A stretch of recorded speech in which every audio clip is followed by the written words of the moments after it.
Good day, everyone. I am Laila Lindy Bahon, and I will be your discussant for the national and global trends in curriculum. For our national trends, we have the outcomes based education. Now, what is outcomes based education, or OBE, as what are others saying? OBE means clearly focusing and organizing everything in an educational system around what is essential for all students to be able to do successfully at the end of their learning experiences. This means starting with a clear picture of what is important for students to be able to do, then organizing the curriculum, instruction, and assessment to make sure that this learning ultimately happens. Elevating the educational landscape for higher education. This shift of learning paradigm is important and necessary as globalization is on the pipeline. Students are not prepared only for the acquisition of professional knowledge, but they must be able to perform hands on work and knowledge application in different work settings and societies. Students should also possess such generic or all around attributes like lifelong learning aptitude, teamwork attitudes, communication skills, and many more, in order to face the ever changing world or our society. There are four principles of OBE according to SPADI 1994. The first one is the clarity of focus. Clarity of focus means that outcomes which students are expected to demonstrate at the end of the program is clear. Next, we have designing down. Designing down means basing the details of your instructional design on the outcomes or the focus of instruction. High expectations is believing that all learners can learn the same thing in the same way and in the same amount of time, but all are capable of mastery and meaningful learning. Some learners may need more time than others. Teachers, therefore, must provide expanded opportunities for all learners. Most learners can achieve high standards if they are given appropriate opportunities. OBE is anchored on the premise that all learners are teachable. What should be expected with OBE?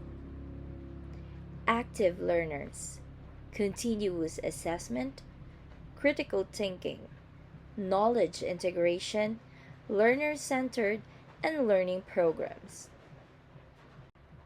Now, these are our OBE process.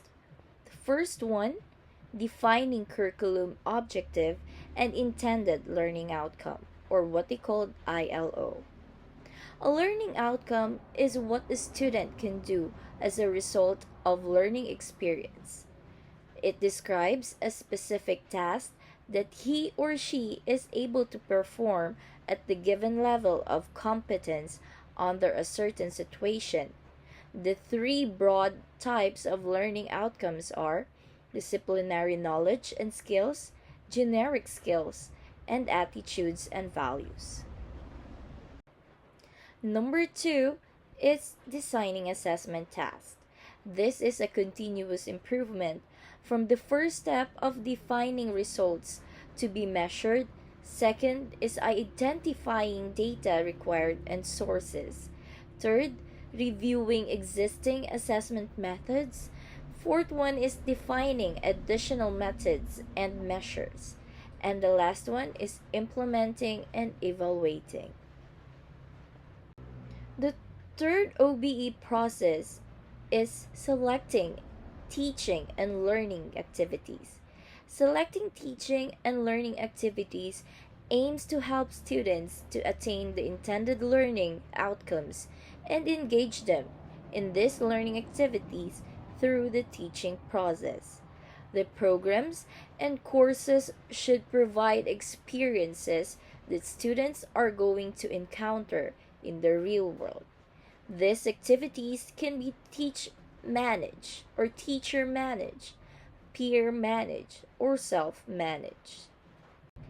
How is CHED OBE different from transformational OBE? CMO 46 acknowledges that there are two different OBE frameworks, strong and weak. CHED subscribes to a weak or lower case due to the realities of the Philippine higher education. CHED acknowledges that there are better OBE frameworks than what they implemented, which does not limit HEIs to the implementation of the weak versus the strong OBE. SPADI OBE, or what is otherwise called transformational OBE, is under the strong category of OBE. Now let's proceed with our global trends. First, we have the educational system in Finland. There are 10 reasons why Finland's education system is the best in the world. This is according to Mike Colagrossi, the writer of Big Think, an article published in World Economic Forum. Number 1. No standardized testing. Finland has no standardized test. Their only exception is something called the National Matriculation Exam, which is a voluntary test for students at the end of an upper secondary school or equivalent to an American high school. All children throughout Finland are graded on an individualized basis and grading system set by their teacher. Tracking overall progress is done by the Ministry of Education, which samples groups across different ranges of schools. Second, accountability for teachers. In Finland, there is no teacher evaluation system, nor is there a demand for one. Teachers are considered professionals who do their best work under their own control. In Finland, education is a highly viewed profession where teachers generate quality curricula and instructional approaches from the ground up, with guidance and support from the upper education levels in government.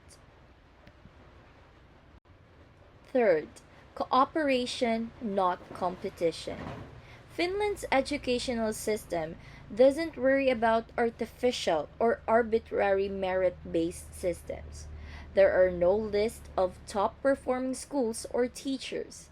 It's not an environment of competition. Instead, cooperation is the norm. Number 4.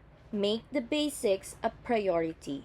Many school systems are so concerned with increasing test scores and comprehension in math and science.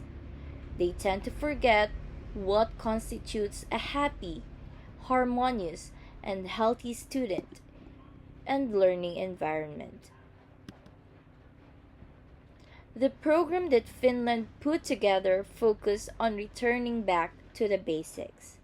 It wasn't about dominating with excellent marks or upping the ante. Instead, they look to make the school environment a more equitable place. Number 5. Starting school at an older age. Students start when they are 7 years old. They're given the rein in developing childhood years to not be chained to compulsory education. It's simply just a way to let a kid be a kid. There are only 9 years of compulsory school that Finnish children are required to attend. Everything past the ninth grade or at the age of 16 is optional. Number 6. Providing professional options past a traditional college degree. In Finland, the 3-year program in upper secondary school prepares students for the matriculation test. that determines their acceptance into a university. There is also vocational education, which is a 3-year program that trains students for various careers.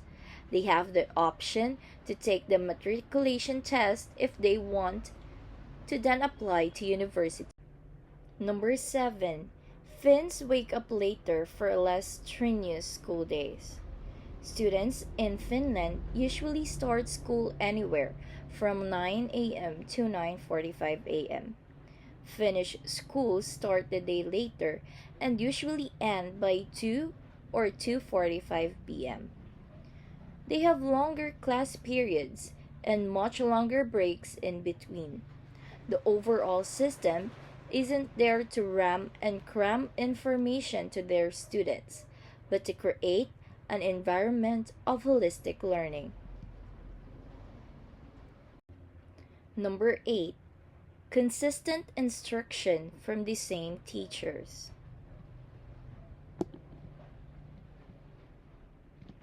Students in Finland often have the same teacher up to 6 years of their education. During this time, the teacher can take on the role of a mentor or even a family member. During those days, mutual trust and bonding are built so that both parties know and respect each other. Finnish teachers can account different needs and learning styles of students. They can accurately chart and care for their progress and help them reach their goals. Number 9. A more relaxed atmosphere. Students usually only have a couple of classes a day. They have several times to eat their food, enjoy recreational activities, and generally just to relax. Spread throughout the day are 15 to 20-minute intervals where the kids can get up and stretch, grab some fresh air, and decompress. This type of environment is also needed by the teachers. Teacher rooms are set up all over Finnish schools where they can lounge about and relax, prepare for the day, or just simply socialize. Number 10. Less homework and outside work required. Students in Finland have the least amount of outside work and homework than any other student in the world. They spend only half an hour a night working on stuff from school. Finnish students are getting everything they need to get done in school without the added pressures that come with excelling at a subject. Without having to worry about grades and busy work, they are able to focus on the true task at hand, learning and growing as a human being. Now let's talk about the educational system in Singapore. Their primary school education, wherein children begin the compulsory 6-year primary school education at the age of 7. Their common foundation of knowledge for further education and training to prepare them for a knowledge-based economy. Also, their educational experience that would help to build national identity and cohesion. In 2004, Prime Minister Lee Hsien Loong announced that primary education should aim to teach Singapore students less so they learn more. These are the new approach of active learning. They have to focus on the non-academic aspects, sports and games, visual and performing arts, so that they can develop leadership, character, confidence, and solidarity. Learning in primary schools, wherein first to third year level is learning their mother tongue, and fourth to 6-year level their science. While all of this, the English, mathematics, civic and moral education are being learned from first year level up to the 6th grade level. Secondary education. Secondary school education leads to the General Certificate of Education Ordinary Level or the GCE O level examinations. Students spend about 4 or 5 years in secondary school. Students are expected to participate in various non academic curriculum activities to build life skills such as sports, uniform, group clubs, and societies. Schools also build students' life skills through character and citizenship education, national education, the program for active learning, physical education, and the Values in Action program. There are three streams in their secondary education system. The first one is to express, second, the normal, or this is their academic, and the third one is the normal or their technical. In express education, this spans for 4 years, leading to the GCE O level examination.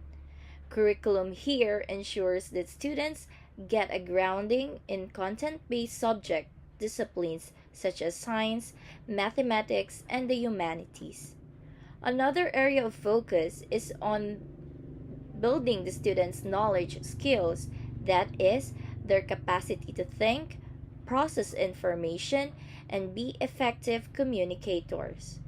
Character and citizenship education aims to inculcate values and build social and emotional competencies in students. Their normal academic spans 5 years. Curriculum focuses on developing students in areas similar to those in the Express course. Students take between 5 and 8 subjects. Compulsory subjects are English, the mother tongue, and mathematics. Lower secondary subjects include humanities and the arts as well as science subjects. Upper secondary subjects include combined humanities, which has two components, a compulsory paper for social studies and an elective paper. At the end of 4 years, students take the GCE level examination. Students from the NA stream who perform well in this examination qualify for a fifth year of study to prepare them for the GCE level examinations. Students from the NT stream can transfer to the NA stream in any year of study if they do well academically. In recent years, the sixth year integrated program was introduced into the education system. The program offered in selected secondary schools and junior colleges provide an integrated secondary and junior college education for secondary school pupils who want to proceed to junior college without taking the GCE O level examinations. Students can take up an art elective program or a music elective program at the secondary level for 4 years and at the junior college level for 2 years. They have their post secondary options. Students who are not in the integrated programs can choose their post secondary education after their GCE O level examinations. Academically inclined students often enroll in junior colleges, which spans over 2 years, leading to a GCE A level examinations to qualify for the various universities.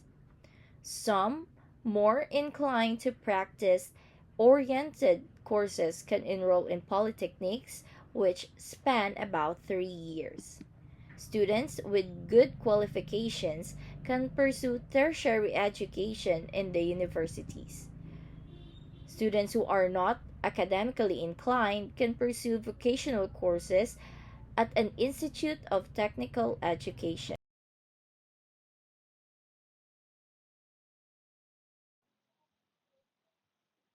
A tripartite relationship between the National Institute of Education, the Ministry of Education, and schools offers the collaborative framework that is necessary to further teacher learning and education research and to provide teachers with the best support for their work. The National Institute of Education is the sole teacher education institute in Singapore, providing all levels of teacher education from initial teacher preparation to pre-service and in-service training to graduate programs.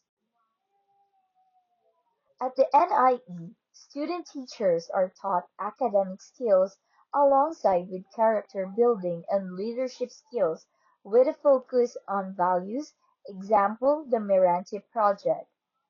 NIE also plays an integral part in the continual learning of teachers, offering courses for teachers to continually update and upgrade themselves.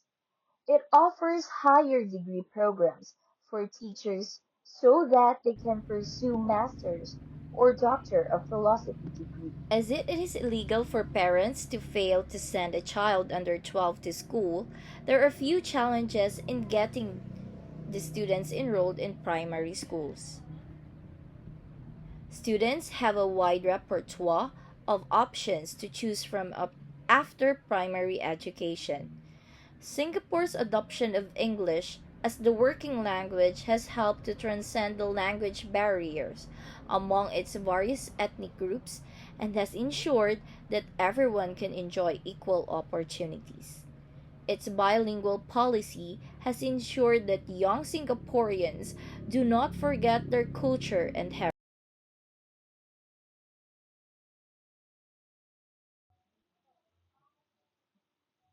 By enforcing continual learning in teacher education, the Ministry of Education has also put in place plans to keep teachers up to date with relevant pedagogical and technological knowledge to improve learning in the classroom. Schools have been provided with the infrastructure and hardware to enable technology-mediated learning. The future direction of the education system will require a shift in focus from a highly competitive approach that is overly focused on grades and book smarts to one that celebrates and encourages programs and courses in dance, drama, and other non-academic talents. Outdoor education is also being promoted. Placing the emphasis on manpower has helped Singapore to grow into a successful commercial hub, and the investments made in building the abilities and competencies of teachers have contributed to the strengthening of Singapore's education system. Ministry of Education's remarkable success can be attributed to continued focus on improving education at every level, the ongoing endeavor to instill national awareness and consciousness among young Singaporeans, That's all for the building and national and maintaining global cultural trends. harmony. Thank you.